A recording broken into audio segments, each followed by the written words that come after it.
Series 5 of the 2025 50 Faces podcast is kindly supported by Diamond Hill. Diamond Hill invests on behalf of clients through a shared commitment to its valuation-driven investment principles, long-term perspective, capacity discipline, and client alignment. An independent, active asset manager with significant employee ownership, Diamond Hill's investment strategies include differentiated US and non-US equity, alternative long-short equity, and fixed income. We need more skill and expertise within pension funds. If we're going to do that, well, getting the skill and expertise you need to manage those sorts of investments and design those sorts of investment strategies is not easy in the traditional public sector. We cannot build sustainable professional investment teams on local government salaries. It's just a fact of life. So we need to find different ways of doing that. And pooling is one of the ways you can deliver that more sustainably because the pool entities are at arm's length.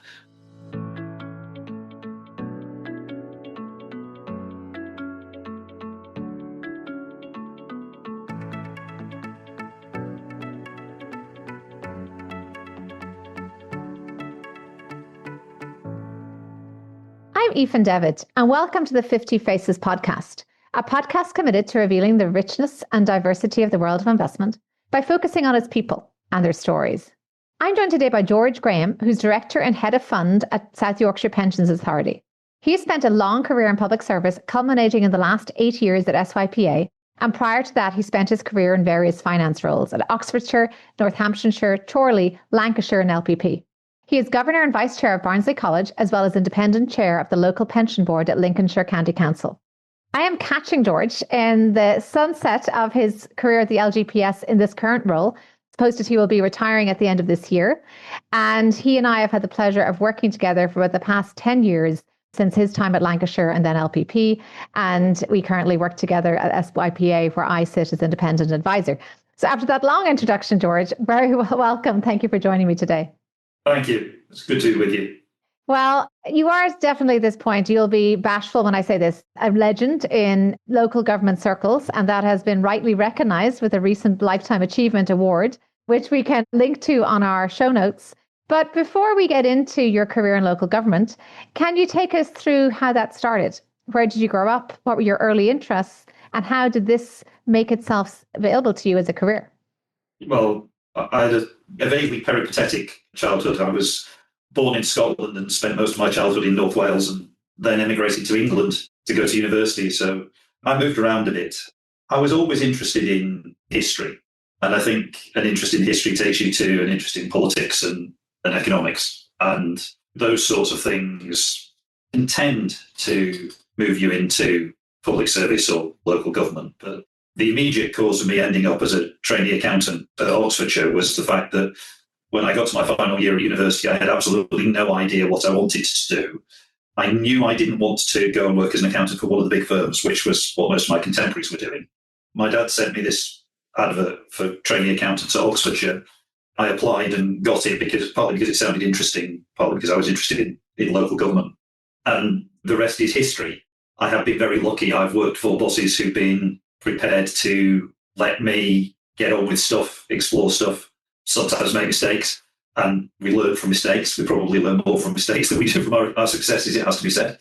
And I've gradually taken on different things, and I've been able to move from one thing to another in my career. So I started off, after I qualified, as an accountant in social services. I then went on to be a chief accountant and manage financial systems, and then to be a treasurer, and then take more of an interest in things like treasury management and financial planning. And that led to the pension fund and working on major economic development schemes. And that led to an interest in local investment and so on and so on. So it's been a gradual accretion of knowledge, I suppose, but it all sort of stems from that, I suppose, an inquisitiveness about how things, the reasons why things happen. This happens, therefore that happens, therefore you end up with whatever it happens to be. So I suppose that's what it all springs from. Well, we'll definitely get into that when we speak about pooling, as I think now it's actually really interesting to kind of pull the lens back and look at how you think about changing systems, regimes, norms, and maybe with your interest in history and politics as well, I should say. You've introduced me to a lot of great political podcasts and why you see the changing shape as perhaps being a necessity and inevitability, essentially, as we seek to gain advantages of scale. maybe just to keep that historic lens a little bit, going back over the course of your career, can you speak about the evolution of local government pensions when you started and to the present day where you see that pooling is ever greater, pooling is now the norm? Can you speak about that and how this has been necessitated? Yeah, I mean, I wrote about this recently and sort of reflecting back on what things were like when I started. And we didn't talk about pensions then, we talked about superannuation. Even the language has changed in the course of my career. But the management of the investments of the fund effectively consisted of the treasurer taking a trip down to London every 3 months or so to visit the fund managers and probably have a very nice lunch. And funds probably had a couple of balanced managers in those days. Things have moved on. Financial markets have evolved. A much wider range of products is available.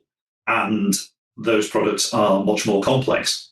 So even ignoring the benefits that you might achieve through greater scale and so on, the idea that we could manage a multi-billion pound pension funds investments through the treasurer spending a day every 2 or 3 months taking a trip to see the managers is just for the birds. We can't do that anymore. We need to apply more intimate knowledge of how these things work to their oversight.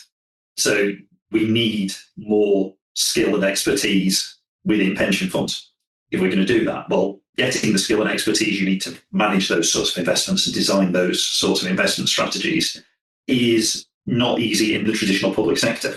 We cannot build sustainable professional investment teams on local government salaries.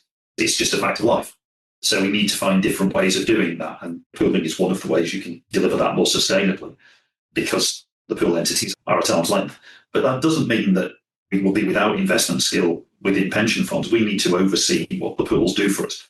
The pools are acting as our interface with the investment management industry who are selling all these complicated products, and the pools are able to challenge those investment managers. In some cases, they're capable of managing money themselves. And that is clearly a way of doing that at significantly less cost. So I think what's evolved is, I don't want this to sound as dismissive of what happened in the past. It would be perceived as a greater professionalisation of what we do. Now, that's not to denigrate the people who were running funds in the past. Everything happens in a particular time and place, and it was in the late 80s, we were in a very different time and place. I remember after the Maxwell scandal, all of a sudden every fund was rushing to appoint their first ever global custodian so that the issues caused by Maxwell dipping into the mirror pension fund couldn't happen in our local government pension fund. Now, the chances of it happening were vanishingly remote because of all the other controls that existed. But we were in a much more innocent time, maybe is the way to describe it. And things have moved on. The world has become much more complicated. We have to deal with that complexity. Part of the way we deal with that complexity is by trying to skill ourselves up. Now, there's a degree to which we can skill our own teams up, but we have to a degree, we need to outsource that because we can't build our own teams. In Lancashire, I was very lucky. I had a team of genuine investment professionals who could do direct investment and could trade. And when I came to South Yorkshire, just prior to pooling, we had a team who were running global equity mandates from Barnsley and doing so fantastically well, but they were doing so without any backup resource and any resilience. And the same was true in Lancashire. Now, if you put those two teams together, and maybe with the team from a couple of other funds, you'd have created something that had the resilience and created something greater than some of its parts. And essentially, that's what pooling has done for us. So I think we've seen a professionalisation, and we've also seen pensions become a specialism within local authority finance departments in a way it wasn't back in my early days. And that's a good thing. Running the pension fund is not the same as running the finances of the council.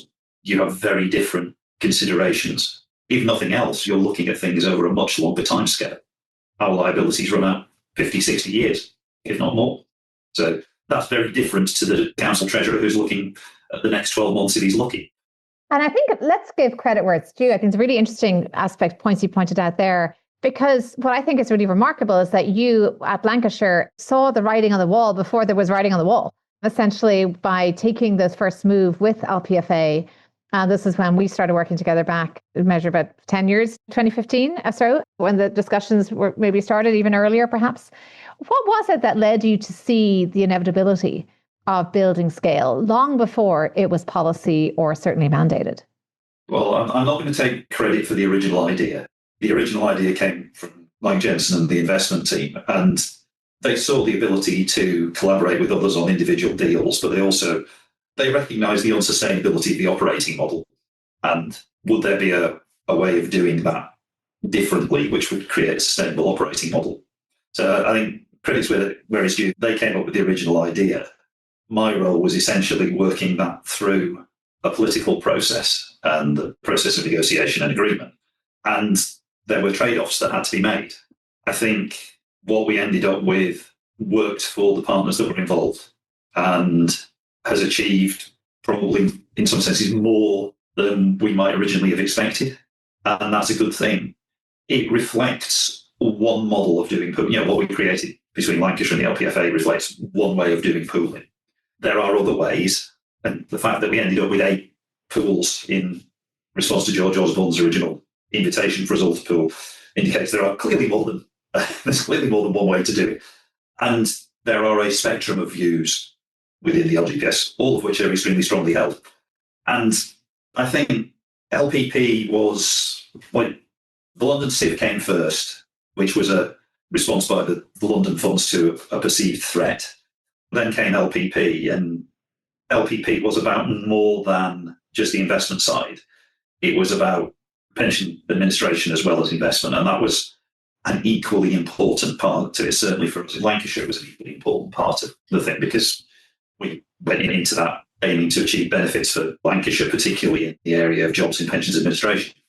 So I think it's fairly obvious that if you're going to create sustainable investment teams, you're more able to do that if they're managing more money.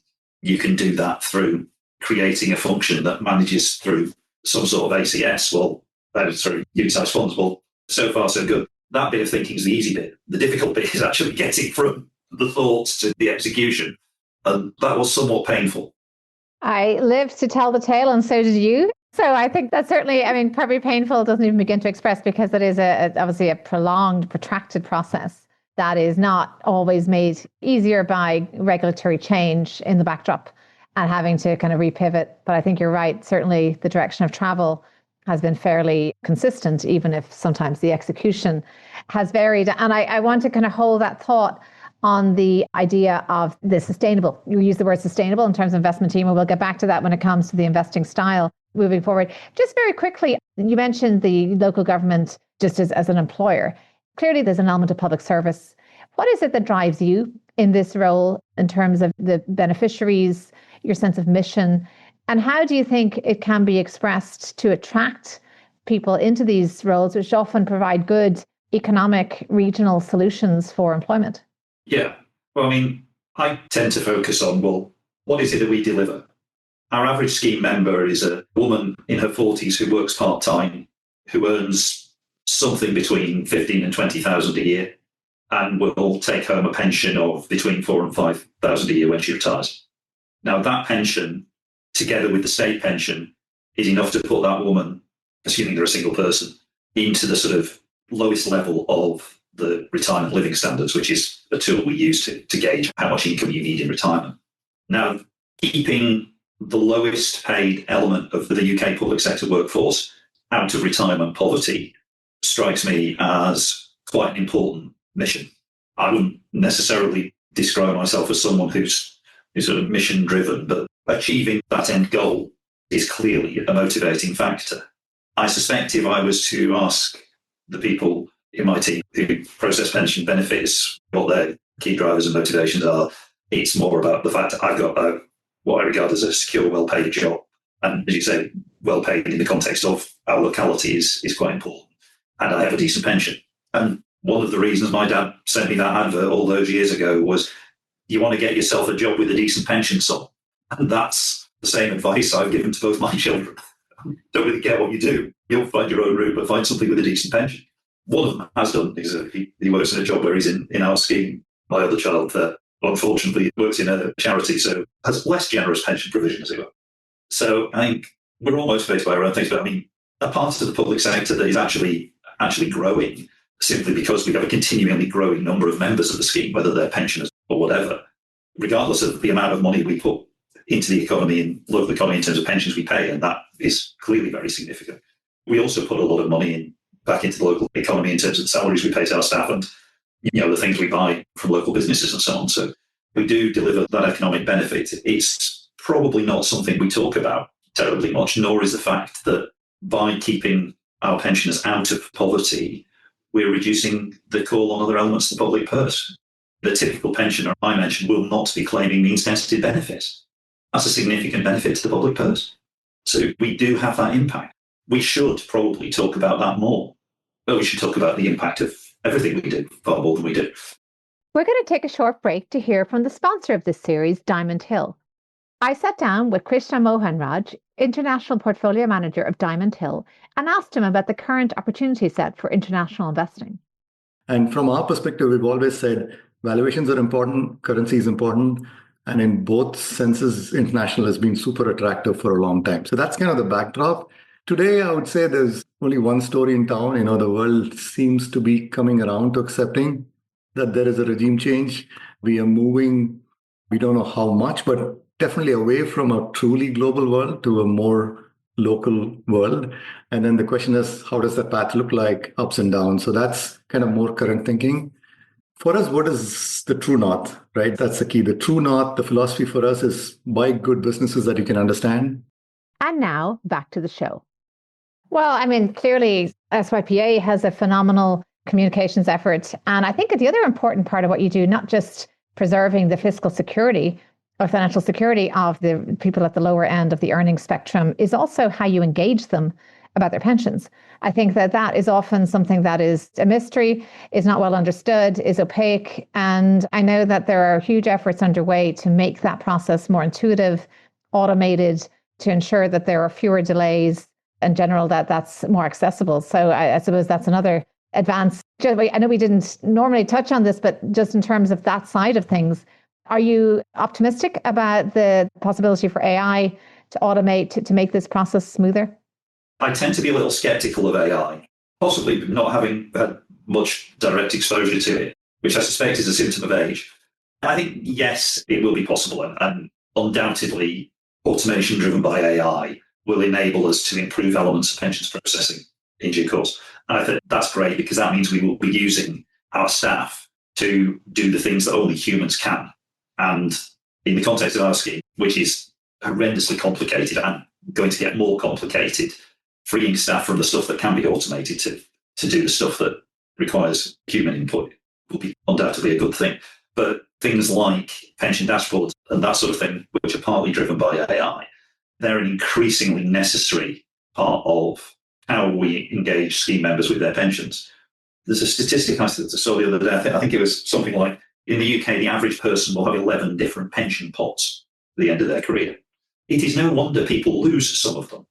And if we can do things which connect people to those pensions and enable them to make sensible decisions about how to manage those in aggregate, we will have achieved a great deal.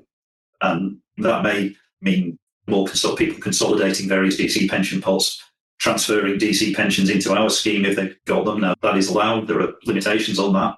One of the things the government might do, if it wanted to encourage pension saving and so on, is to bring up some of the restrictions on transfers in from DC schemes.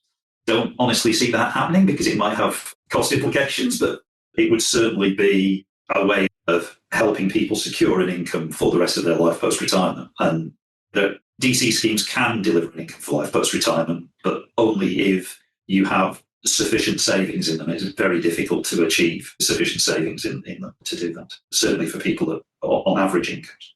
Well, before we move on to, I think, personal reflections and hearing what's next for you, I'd love to circle back briefly to the investment side, because South Yorkshire has been at the forefront of both local investing, setting bold net zero targets, and really moving the needle on sustainable investing efforts within the LGPS.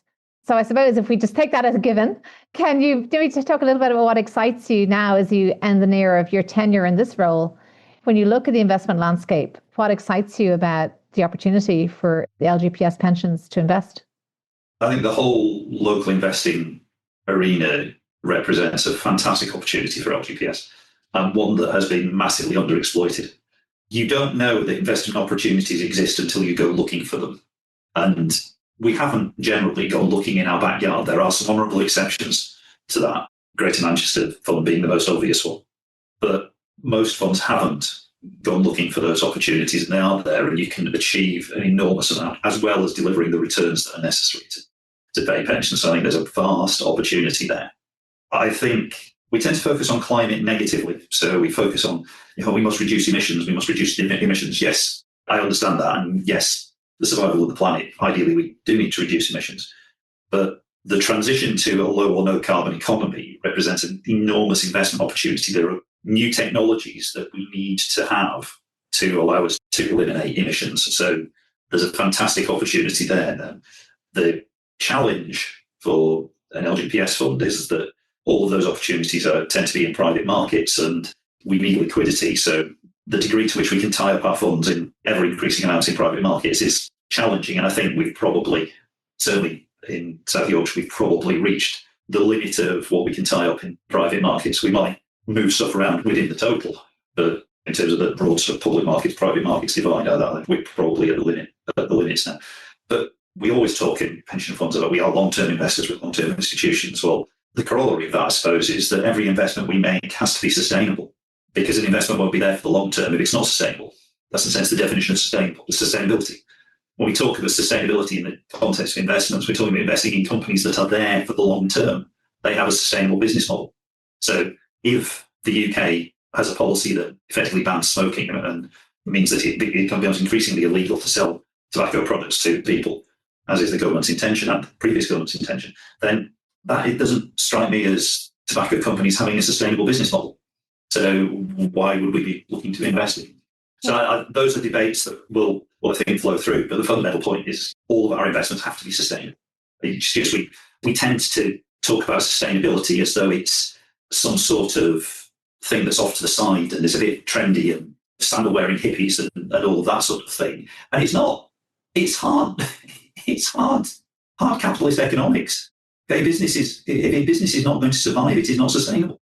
100%. And I think that obviously it's very intertwined.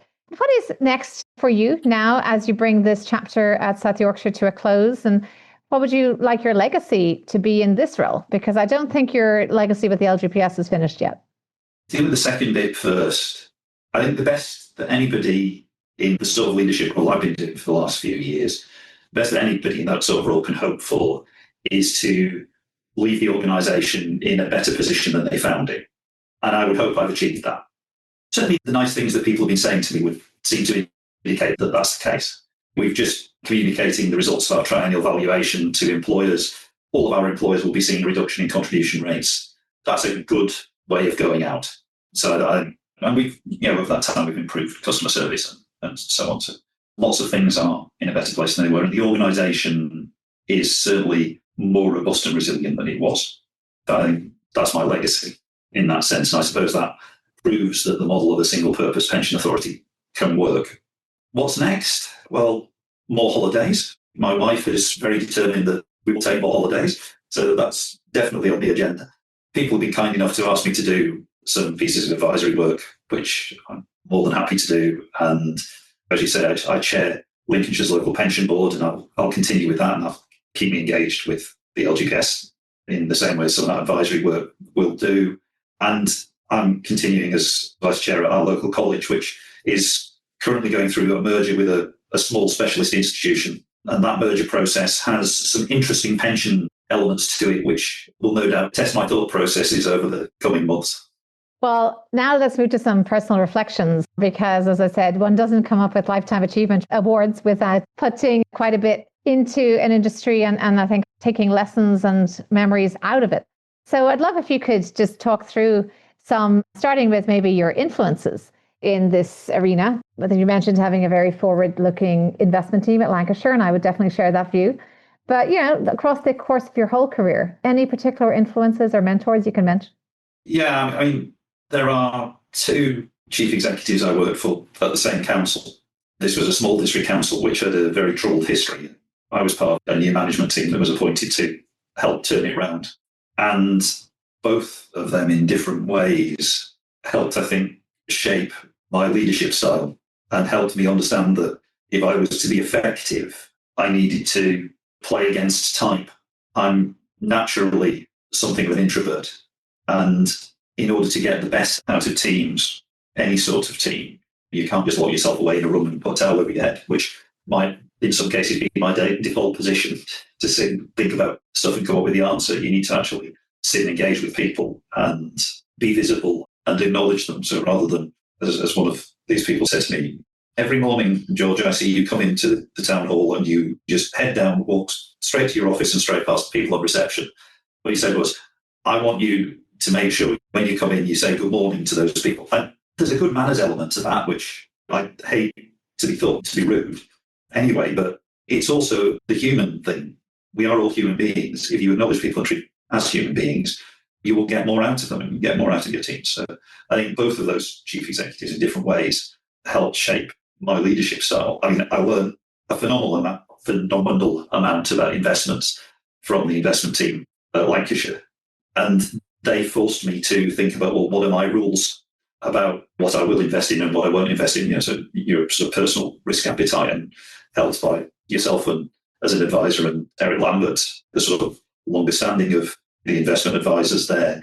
So I sort of came to the conclusion, well, if I can't understand how I'm making money, then it's not an investment for me. And there are lots of investments where it's fairly obvious how you're making money, but there's some really complex transactions where it's very difficult to understand how the profit flows. And I suppose the other version of that is sort of keep it simple.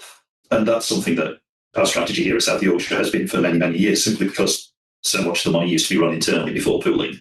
We didn't have the resource to do really complicated stuff. We had a nice, simple investment process that bought and sold shares and bonds. That worked and delivered really good long-term returns. And some years, the team here were able to demonstrate performance better than some of the big outfits in the city. Other years weren't so good, but we're long-term investors. You ride the rough with the smooth. Well, great advice there. And I hear a little echo of Mr. Lambert in that wisdom there, which I certainly internalize myself. A true legend there, Eric Lambert. Yet to get him on the podcast, but hopefully someday. And then just in terms of setbacks, so obviously this trajectory you paint is very consistent, but I'm sure there are setbacks along the way that maybe were lessons learned took place. Anything you can mention there? Yeah, and you learn from those things. I mean, I can remember making a real mess of budget monitoring when I was a social services accountant, which caused us a real problem when we came to the end of the year. We'd overestimated income as part of the forecast for some reason. And I was feeling absolutely dreadful about it because it really was down to me. And my learning from that was the conversation I had with the Deputy County Treasurer, who said to me, you feel bad enough about this anyway. I'm not going to give you a rollicking for it. But what have you learned? And that was another of those sort of pivotal learning experiences that I hope I have applied in similar circumstances to situations where people who work for me have made mistakes. We all make mistakes. We learn about them. I mean, I think I've over time learned as well to become more personally resilient. I can think of times in the past when I have allowed myself to become unduly stressed, and that has probably manifested in me not being as nice a human being as I would like to be to those around me. So I think I've learned to recognise that in advance as it's developing and sort of take steps. I think I've also found that to know my limitations, and there have been occasions when I have been a square peg in a round hole, and being able to recognise that and then do something about it to avoid the stress that causes, if nothing else, is, I think, something I've learned from. And I do have one last question, even though you've laced this conversation with a lot of wisdom already. It is any word of wisdom, a creed or motto that you can leave us with. Maybe it's something you might have given to your younger self, something you know now, something that you think defines the way to enjoy a life well lived, which I think to date is certainly what I'm hearing. I think I have been lucky enough to be given lots of opportunities by people I've worked for. And I hope I've properly taken advantage of those opportunities. I suppose if I was to give my younger self some advice, it would be to make sure you do take advantage of those opportunities that you're given, whether it be to work on a particular project or whatever it happens to be. And I think that's the sort of advice I try to give to some of the people who work for me now. And hopefully I try and give them those opportunities as well in the way that I was given them. Well, very well said. And I think this is a long goodbye, perhaps from this role, I should say only, and not a short goodbye. I want to be one of the first to note here what a giant you are, not only literally. Our audio listeners may not be aware of that, but also figuratively in the LGPS space, how much you have contributed so selflessly, so mission driven, and so purposefully and intentionally around the world of pooling. It resonated with me here, what you said about acting against your normal instincts when it comes to personality wise. That is not only extremely difficult to do, but very courageous. And I think courage is something that comes across a lot when I think about your contributions to the industry, the courage to break the mold, the courage to be first, and more importantly, the courage to stick with the position. And that is something that we know from history. It is not always easy, but always critical. And you will be missed profoundly by us in the LGPS community that see you on a day-to-day basis, but I take reassurance from the fact that you are going to be engaged in other roles. So thank you so much, George, for your contribution to the history of the LGPS and its future, most importantly. Thank you very much. Thank you. I'm Aoife Devitt. Thank you for listening to the 50 Faces podcast. If you liked what you heard and would like to tune in to hear more inspiring investors and their personal stories, please subscribe on Apple Podcasts or wherever you get your podcasts. This podcast is for informational purposes only and should not be construed as investment advice, and all views are personal and should not be attributed to the organisations and affiliations of the host or any guest.